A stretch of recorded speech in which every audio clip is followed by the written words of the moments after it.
ഒരു വർഷം മുമ്പ് വയനാട് പൂക്കോട് വെറ്റിനറി കോളേജിൽ സിദ്ധാർത്ഥൻ എന്ന വിദ്യാർത്ഥിയുടെ ദുരൂഹ സാഹചര്യത്തിലെ മരണം.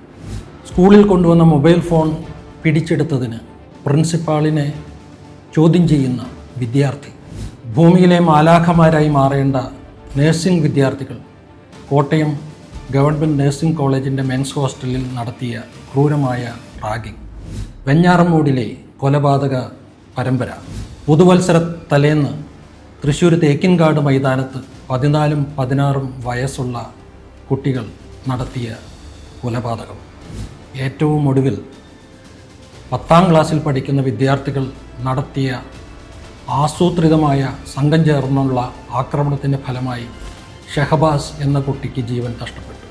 എല്ലാം കണ്ടും കേട്ടും കേരളം ഞെട്ടലിലാണ്.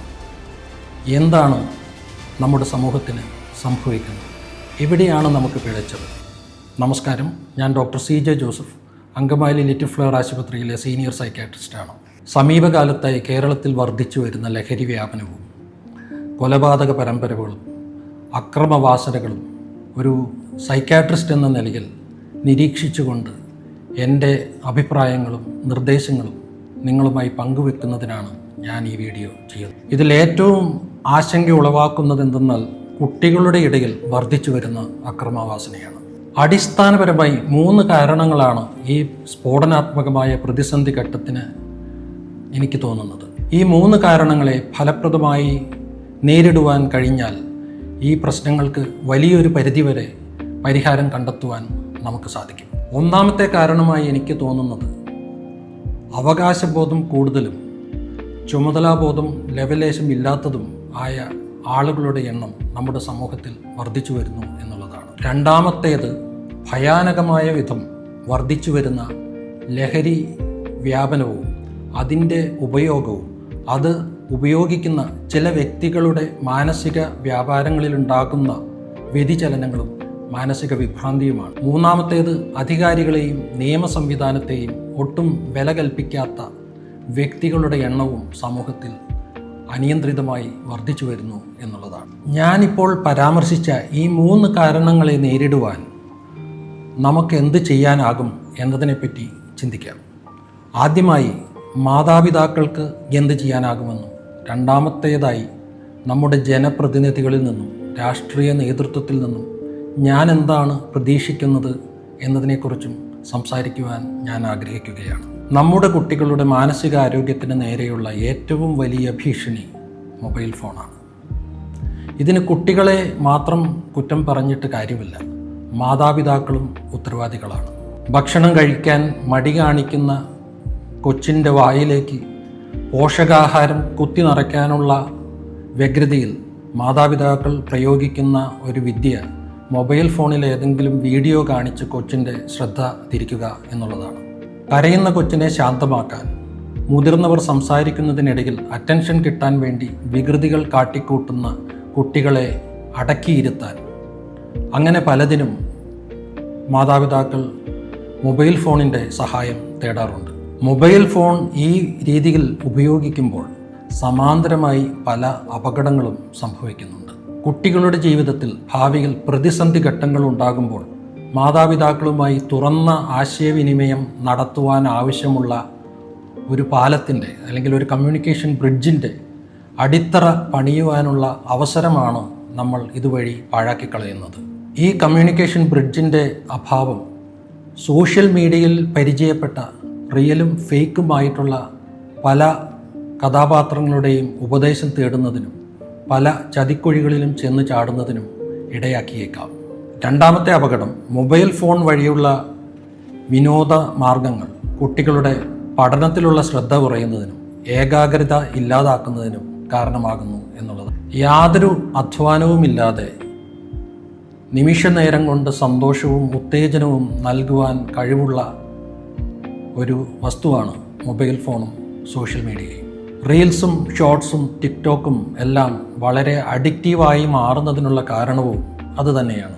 മൊബൈൽ ഫോൺ വഴിയുള്ള ഈ എൻ്റർടൈൻമെൻറ്റ് ശീലിച്ച കുട്ടികൾക്ക് സ്കൂളിലെ പഠനം വളരെ കഠിനവും വിരസവുമായി അനുഭവപ്പെടും. മാത്രവുമല്ല, ഈ കുട്ടികൾ വളർന്നു വലുതായി വരുമ്പോൾ അവരുടെ മൊബൈൽ ഫോണിൻ്റെയും സോഷ്യൽ മീഡിയയുടെയും ഉപയോഗം നിയന്ത്രിക്കാൻ ശ്രമിച്ചു കഴിഞ്ഞാൽ തങ്ങളുടെ മൗലികാവകാശം നിഷേധിച്ചു എന്ന ഭാവത്തിലുള്ള രൂക്ഷമായ പ്രതികരണങ്ങൾ മാതാപിതാക്കൾക്ക് നേരെ ഉണ്ടാകുവാനുള്ള സാധ്യതയും വളരെയേറെയാണ്. ജീവിതത്തിൽ വിജയം കൈവരിക്കണമെങ്കിൽ വിദൂരമായ ഒരു സ്വപ്ന സാക്ഷാത്കാരത്തിനായി കഠിനമായി പ്രയത്നിക്കാനും ദൈനംദിന ജീവിതത്തിലെ പ്രലോഭനങ്ങളെ അവഗണിച്ചുകൊണ്ട് ഏകാഗ്രതയോടെ മുന്നോട്ട് പോകുവാനുമുള്ള കഴിവ് കുട്ടികൾക്ക് നേടിയെടുക്കാനാകണം. ആ കഴിവ് ആർജിക്കുന്നതിനുള്ള നമ്മുടെ കുട്ടികളുടെ സാധ്യതയാണ് അമിതമായ മൊബൈൽ ഫോൺ ഉപയോഗം ഇല്ലാതാക്കി മാറ്റും. പലപ്പോഴും ഔട്ട് പേഷ്യൻ്റ് ഡിപ്പാർട്ട്മെൻറ്റിൽ ഡോക്ടറെ കാണാനായി കാത്തിരിക്കുന്ന മാതാപിതാക്കൾ അവരോടൊപ്പമുള്ള കുട്ടികൾ അക്ഷമരായി ബഹളം വയ്ക്കാൻ തുടങ്ങുമ്പോൾ അവരെ ശാന്തരാക്കാനായിട്ട് കണ്ടെത്തുന്ന മാർഗവും മൊബൈൽ ഫോൺ അവരുടെ കയ്യിൽ കൊടുക്കുക, അതുവഴി ഏതെങ്കിലും വിനോദത്തിനുള്ള മാർഗങ്ങൾ ഉണ്ടാക്കി കൊടുക്കുക എന്നുള്ളതാണ്. ജീവിതത്തിൽ സന്തോഷവും ഉത്തേജനവും സ്ഥായിയായി നിൽക്കുന്നില്ല എന്നുള്ളതും ജീവിതം കാത്തിരിപ്പിൻ്റെയും വിരസതയുടെയും കൂടിയുള്ളതാണെന്നും മനസ്സിലാക്കുവാനുള്ള അവസരമാണ് കുട്ടികൾക്ക് ഇതുവഴി നമ്മൾ ഇല്ലാതാക്കുന്നത്. യാതൊരു അധ്വാനവുമില്ലാതെ ആനന്ദലബ്ധിക്ക് സഹായിക്കുന്ന ഈ മൊബൈൽ ഫോൺ ഉപയോഗം ഒരു പ്രായം കഴിയുമ്പോൾ കൂടുതൽ പരീക്ഷണങ്ങളുടെയും കൂടുതൽ ജിജ്ഞാസ പൂർത്തീകരിക്കുന്നതിൻ്റെയും ഭാഗമായി ലഹരി വസ്തുക്കളുടെ ഉപയോഗത്തിലേക്ക് നീങ്ങുന്നതിൽ ഒട്ടും അത്ഭുതപ്പെടേണ്ടതില്ല. ലഹരി തേടുന്നതിനും നഗരത്തിൻ്റെ ഏതെങ്കിലും മൂലയിൽ നടക്കുന്ന ലഹരി പാർട്ടിയിലേക്ക് എത്തിച്ചേരുന്നതിനും കുട്ടികളെ പ്രാപ്തരാക്കുന്നതിൽ മൊബൈൽ ഫോണും സോഷ്യൽ മീഡിയയും വഹിക്കുന്ന പങ്ക് ചെറുതല്ല. ചുരുക്കി പറഞ്ഞാൽ മാതാപിതാക്കൾ ഈ കാലഘട്ടത്തിൽ ഏറ്റവും ജാഗ്രതയോടുകൂടി ചെയ്യേണ്ട ഒരു കാര്യം എന്തെന്നാൽ കുട്ടികളുടെ മൊബൈൽ ഫോൺ ഉപയോഗം കൃത്യമായ പ്ലാനിങ്ങോടുകൂടി ചെറുപ്പത്തിലെ തന്നെ നിയന്ത്രിക്കുക എന്നുള്ളതാണ്. അത് കൃത്യമായി നടപ്പാക്കുവാൻ സാധിക്കാതെ വന്നാൽ കുറച്ച് കുട്ടികളുടെ കാര്യത്തിലെങ്കിലും അവർ വളർന്നു വരുമ്പോൾ വലിയ പ്രതിസന്ധി ഘട്ടങ്ങൾ ഉണ്ടാക്കാം. കുട്ടികളുടെ മുന്നിൽ മാതൃകാപരമായ ഒരു ജീവിതം നയിച്ച് നല്ല റോൾ മോഡൽസ് ആയിക്കൊണ്ട് മുന്നേറുക, കുട്ടികളുമായി നല്ല കമ്മ്യൂണിക്കേഷൻ ആശയവിനിമയം നടത്തുന്നതിനുള്ള ഒരു സാധ്യത ചെറുപ്രായത്തിൽ തന്നെ ഉണ്ടാക്കിയെടുക്കുക, അധ്യാപകരെയും മുതിർന്നവരെയും ആദരവോടെ സമീപിക്കുവാൻ പ്രോത്സാഹിപ്പിക്കുക. ആഗ്രഹങ്ങളെല്ലാം പൂർത്തീകരിക്കാനാവുകയില്ല, ജീവിതത്തിൽ എപ്പോഴും വിജയം ഉണ്ടാവുകയില്ല എന്ന തിരിച്ചറിവ് വളരുന്ന പ്രായത്തിലെ കുട്ടികൾക്കുണ്ടായെങ്കിലേ ജീവിതത്തിലെ പ്രതിസന്ധി ഘട്ടങ്ങളിൽ ആത്മഹത്യയുടെയും കൊലപാതകത്തിൻ്റെയും അക്രമത്തിൻ്റെയും പാത തിരഞ്ഞെടുക്കാതിരിക്കാൻ അവർക്ക് സാധിക്കുകയുള്ളൂ. അടുത്തതായി നമ്മുടെ ജനപ്രതിനിധികളിൽ നിന്നും രാഷ്ട്രീയ നേതൃത്വത്തിൽ നിന്നും നമ്മൾ അഭിമുഖീകരിച്ചു കൊണ്ടിരിക്കുന്ന ഈ സാമൂഹിക വിപത്തിൻ്റെ രൂക്ഷത കുറയ്ക്കുവാൻ എന്താണ് പ്രതീക്ഷിക്കുന്നത് എന്നതിനെപ്പറ്റി പറയുവാൻ ഞാൻ ആഗ്രഹിക്കുകയാണ്. ക്രിമിനലുകളുടെ മനുഷ്യാവകാശത്തിന് ഇരകളുടെ സുരക്ഷിതത്തെക്കാളും സാമാന്യ ജനത്തിൻ്റെ ജീവിക്കാനുള്ള അവകാശത്തെക്കാളും വില കൽപ്പിക്കുന്ന ഒരു നിയമ സംവിധാനമാണ് നാട്ടിലുള്ളത് എന്ന് പല സാധാരണക്കാരും ഇന്ന് ആശങ്കപ്പെടുന്നുണ്ട്.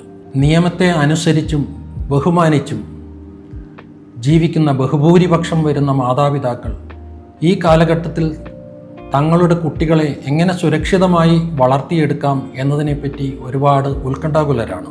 പല കുറ്റവാളികൾക്കും കുട്ടിയാണെന്ന ആനുകൂല്യം നൽകിയത് ഇരകൾക്കും അവരുടെ കുടുംബാംഗങ്ങൾക്കും നീതി നിഷേധിക്കപ്പെടുന്നതിന് കാരണമായി തീർന്നിട്ടുണ്ട് എന്നാണ് എൻ്റെ അഭിപ്രായം. അതുകൊണ്ട് 14 വയസ്സിനും 18 വയസ്സിനും ഇടയിലുള്ള കുട്ടികൾ സീരിയസ് ക്രൈംസ് കമ്മിറ്റ് ചെയ്താൽ അവർക്ക് കുട്ടിയെന്ന പരിഗണന നൽകണമോ വേണ്ടയോ എന്ന തീരുമാനം അവരുടെ മെൻ്റൽ കപ്പാസിറ്റി ശാസ്ത്രീയമായി പരിശോധിച്ച് നിർണയിച്ചതിന് ശേഷമാക്കി മാറ്റണം എന്നാണ് എൻ്റെ അഭിപ്രായം. മുതിർന്നവരെ പോലെ ചിന്തിക്കുവാനും ക്രൈം ആസൂത്രണം ചെയ്ത് നടപ്പിലാക്കുവാനും കഴിവുള്ള കുട്ടികൾ എന്ന പരിഗണനയ്ക്ക് അർഹരല്ല. ഈ രീതിയിലുള്ള ഒരു നിയമ ഭേദഗതി കൊണ്ടുവരുവാൻ നമ്മുടെ ജനപ്രതിനിധികൾ മുൻകൈ എടുക്കണം എന്നാണ് എനിക്ക് അഭ്യർത്ഥിക്കുവാനുള്ളത്. രണ്ടാമതായി പറയുവാനുള്ളത്, കുറ്റകൃത്യങ്ങളിൽ ഏർപ്പെടുന്ന കുട്ടികൾക്ക് പലപ്പോഴും രാഷ്ട്രീയ സംരക്ഷണം ലഭിക്കുന്നുണ്ടോ എന്ന് ജനം ആശങ്കപ്പെടുന്നുണ്ട്. ഈ ആശങ്ക ദൂരീകരിക്കുവാനുള്ള നടപടിക്രമങ്ങൾ രാഷ്ട്രീയ നേതൃത്വത്തിൻ്റെ ഭാഗത്തു നിന്ന് ഉണ്ടാകണം എന്ന ഒരു അപേക്ഷയാണ്. മൂന്നാമതായി നമ്മുടെ ജനപ്രതിനിധികളോട് ആവശ്യപ്പെടാനുള്ളത് വീണ്ടും ഒരു നിയമനിർമ്മാണത്തിൻ്റെ സാധ്യതയെക്കുറിച്ചാണ്. സൈബർ ഇടത്തിലെ നിയമങ്ങളുടെ ഭാഗമായി 18 വയസ്സിൽ താഴെയുള്ള കുട്ടികൾക്ക് സോഷ്യൽ മീഡിയ അക്കൗണ്ട് രജിസ്റ്റർ ചെയ്യുവാനുള്ള അവസരം നിരോധിക്കുക എന്നുള്ളതാണ് മറ്റൊന്ന്. ആധാർ ഓതൻറ്റിക്കേഷൻ നടത്തി വയസ്സ് 18 തെളിയിക്കാതെ ആർക്കും സോഷ്യൽ മീഡിയ അക്കൗണ്ട് രജിസ്റ്റർ ചെയ്യാൻ പറ്റാത്ത ഒരു സാഹചര്യം നിയമനിർമ്മാണത്തിലൂടെ സാധ്യമാക്കണം. 16 വയസ്സിൽ താഴെയുള്ള കുട്ടികൾക്ക് സോഷ്യൽ മീഡിയ നിരോധിച്ച ഓസ്ട്രേലിയൻ ഗവൺമെൻറ്റിൻ്റെ മാതൃക നമ്മുടെ മുന്നിലുണ്ട്. ഇന്ത്യയുടെ സാമൂഹിക സാംസ്കാരിക സാഹചര്യങ്ങൾ പരിഗണിക്കുമ്പോൾ 18 വയസ്സാണ് കൂടുതൽ ഉചിതമായ പ്രായപരിധി എന്നാണ് എനിക്ക് തോന്നുന്നത്. അതുപോലെ തന്നെ വയലൻ്റ് കണ്ടൻറ്റ് ഉള്ള വീഡിയോ ഗെയിംസ് ആക്സസ് ചെയ്യുന്നതിനും പ്രായപരിധി ഒരു നിർണായക ഘടകമാക്കി മാറ്റണം. ലഹരി വ്യാപനം നിയന്ത്രണ വിധേയമാക്കിക്കൊണ്ട് ഉത്തരവാദിത്തം ബോധമുള്ള ഒരു തലമുറയെ വാർത്തെടുത്തുകൊണ്ട് സുരക്ഷിതമായ ഒരു കേരളത്തിൽ, ഒരു ഭാരതത്തിൽ ജീവിക്കുവാനുള്ള അവസരം നമുക്കെല്ലാവർക്കും ഉണ്ടാകട്ടെ എന്ന് ആശംസിച്ചുകൊണ്ട് ഞാൻ നിർത്തുന്നു.